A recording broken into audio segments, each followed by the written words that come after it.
এই কথাগুলো শুধু শোনার জন্য নয়, অনুভবের জন্য। মা শারদার কৃপায় যাদের জীবন বদলেছে তারা জানে কিভাবে একটা ফাঁকা পেট, খালি ঘর আর নিঃস্ব হৃদয় মায়ের আশীর্বাদে ধীরে ধীরে পূর্ণ হয়ে যায়। মা শারদা বলতেন, যে সত্যিকারের কষ্টে আছে সে অন্তরের গভীরতা থেকে প্রার্থনা করে, আমি তার ডাকে সাড়া দিই।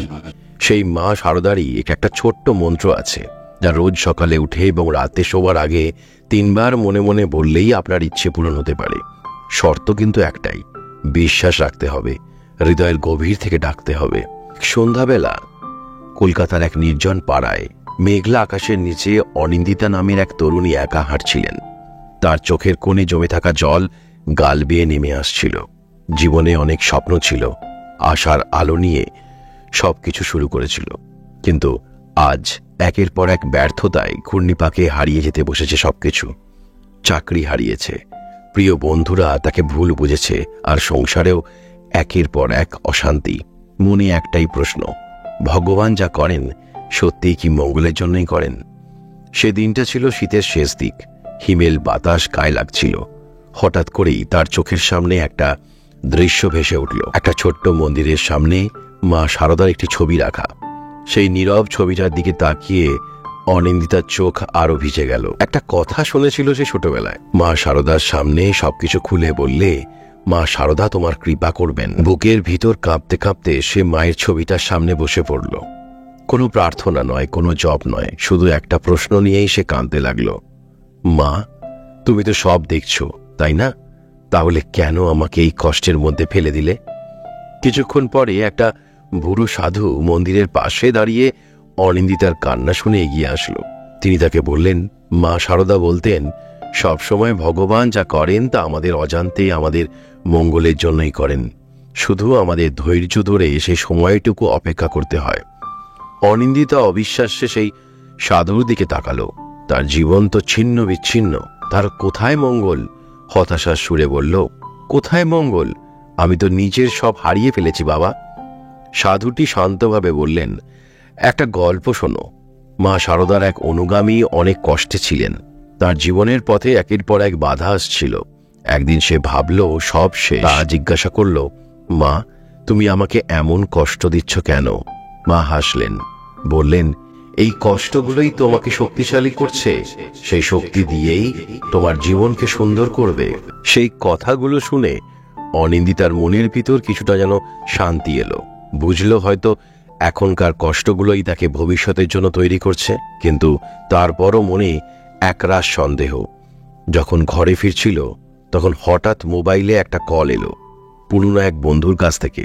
সেই বন্ধুটি তাকে একটা চাকরির কথা বলল, যা তার জন্য অনেক ভালো সুযোগ হতে পারে। ফোনটা কানে ধরে রাখার সময় অনিন্দিতা এক অদ্ভুত অনুভূতি পেল। বুকের ভিতর কেমন যেন হালকা লাগলো। তার মনে হলো মা শারদার সেই ছবিটার সামনে তার কান্নাটা বৃথা যায়নি। হয়তো ভগবান যা করেন সত্যিই আমাদের অজান্তে মঙ্গলের জন্যই করেন, শুধু আমরা সেই সময়টুকু ধৈর্য ধরে অপেক্ষা করতে পারি না। মন্ত্রের এই জপ যেন এক নীরব আকাঙ্ক্ষা, হৃদয়ের গভীর আর্তনাদ। ভোরের আলো ফোটার সঙ্গে সঙ্গে যখন এই মন্ত্রটি উচ্চারণে মুখরিত হয়, তখন যেন ভগবান শিবের স্নেহময় আশীর্বাদ ধীরে ধীরে আমাদের জীবনে প্রবাহিত হতে থাকে। অনেকেই ভাবি, জীবনে কেন শান্তি আসে না, কেন আমাদের মনোবাঞ্ছা পূরণ হয় না? শাস্ত্রে বলা হয়েছে, এই মন্ত্র জপ করলে হৃদয়ে সুখ, সমৃদ্ধি ও শান্তির অনুভব হয়। তবে মন্ত্রের সাথে জুড়ে আছে কিছু ছোট্ট কিন্তু গুরুত্বপূর্ণ নিয়ম, যে নিয়মগুলো মেনে চললেই দেবাদিদেব মহাদেবের করুণায় জীবন আলোকিত হতে পারে। ওম নমঃ ভগবতে রুদ্রায়। প্রথমত, স্নান সেরে পরিষ্কার পোশাকে বসে মন্ত্র পাঠ শুরু করতে হবে, যেন শরীর মনের পবিত্রতা বজায় থাকে।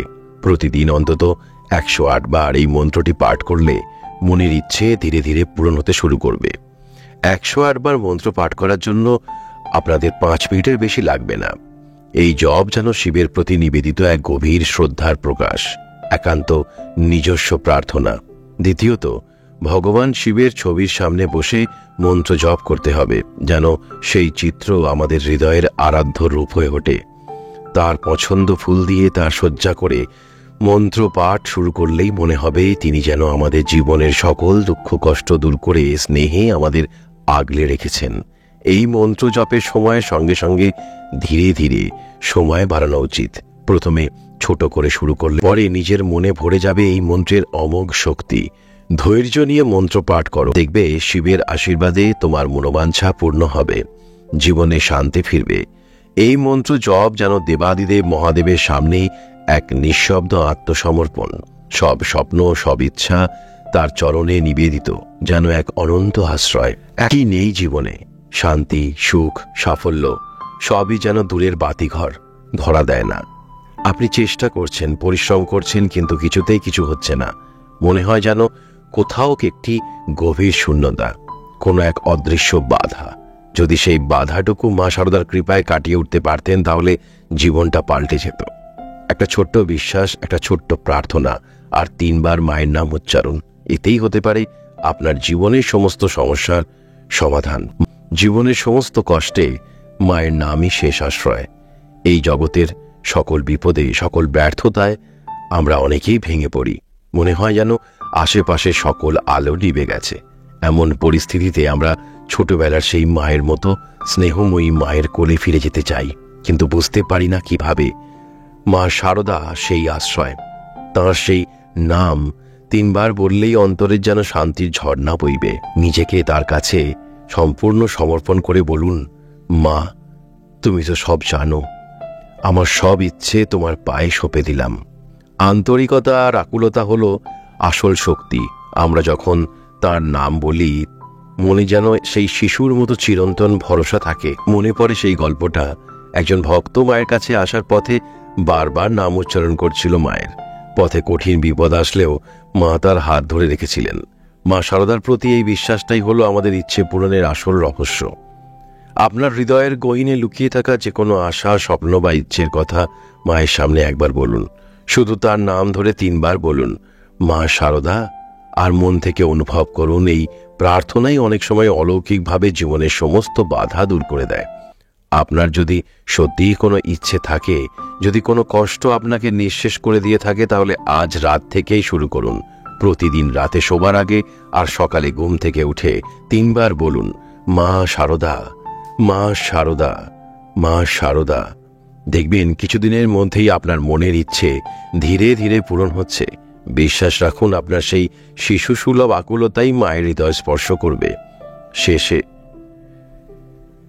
এই ডাকটা শুধু মন্ত্র নয়, হৃদয়ের গভীরতা থেকে ত্রাণের আকুতি। আপনার সমস্ত দুঃখ, কষ্ট, আশা, স্বপ্ন সবকিছু সঁপে দিন মায়ের হাতে। মার সেই অদৃশ্য শক্তি আপনাকে সমস্ত বাধা পেরিয়ে আপনার গন্তব্যে পৌঁছে দেবে, যেখানে অপেক্ষা করছে শান্তি, সাফল্য আর পূর্ণতা। মানুষ তো চায়, কিন্তু আকুলতা থাকে না। যা মন থেকে চাইতে পারে সেই জিনিস সে পায়। মা শারদার এই কথা আমাদের শেখায় আকুলতা আর অন্তরের গভীর বিশ্বাস কতটা গুরুত্বপূর্ণ। মা শারদার শিক্ষায় তিনি বারবার বলতেন, প্রার্থনার প্রকৃত শক্তিই হলো অন্তর থেকে ডাকা।